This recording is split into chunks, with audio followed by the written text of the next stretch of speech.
कन्या 1 ते 30 सप्टेंबर मासिक राशी भविष्य. कन्या राशीला हा महिना कसा जाणार हे सविस्तर जाणून घेऊ. कन्या राशीचे स्वामी बुध आहेत.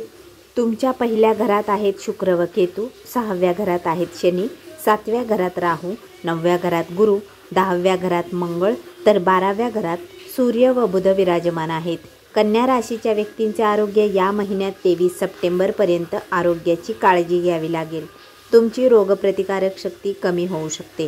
तुम्हाला स्वतःला भीती, असंतुष्टी जाणवेल, याची काळजी घ्या. 23 सप्टेंबर नंतर तुमचे आरोग्य चांगले राहील. कन्या राशीच्या विद्यार्थ्यांना हा महिना सामान्य जाईल. तुमचा अभ्यास चांगला होईल, पण तुमचे मन भटकेल.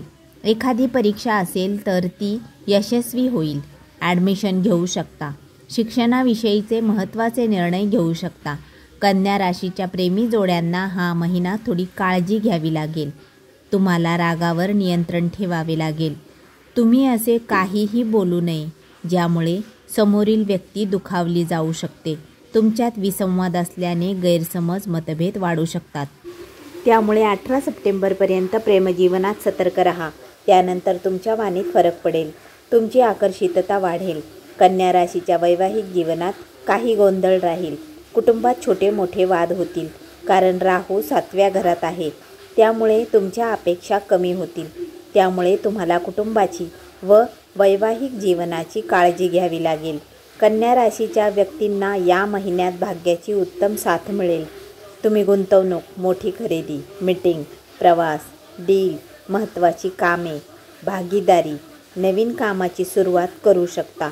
18 सप्टेंबर नंतर अधिक चांगले फळ मिळेल. कन्या राशीच्या व्यक्तींचे करिअर संमिश्र असेल. तुम्ही कामे पूर्ण कराल, पण कामाचा ताण घ्याल. तुम्ही कामे आपल्या मर्जीनुसार कराल. तुमची ऊर्जा वाढेल. त्यामुळे तुम्ही कोणताही निर्णय घाईगडबडीत घेऊ नका. आपल्या वाणीवर नियंत्रण ठेवा. कन्या राशीच्या व्यापाऱ्यांना या महिन्यात काही खर्च करावे लागतील. काही चढउतार येतील. कन्या राशीच्या व्यक्तींनी चांगले यश मिळावे, जीवनात प्रगती व्हावी म्हणून काही उपाय करावेत. 1. रोज पक्ष्यांना दाणे पाणी खाऊ घालावे. 2. गुरुचा बीजमंत्र ओम ग्राम ग्रीम ग्रोम 6 गुरुवे नमः 108 वेळा जपावा. धन्यवाद.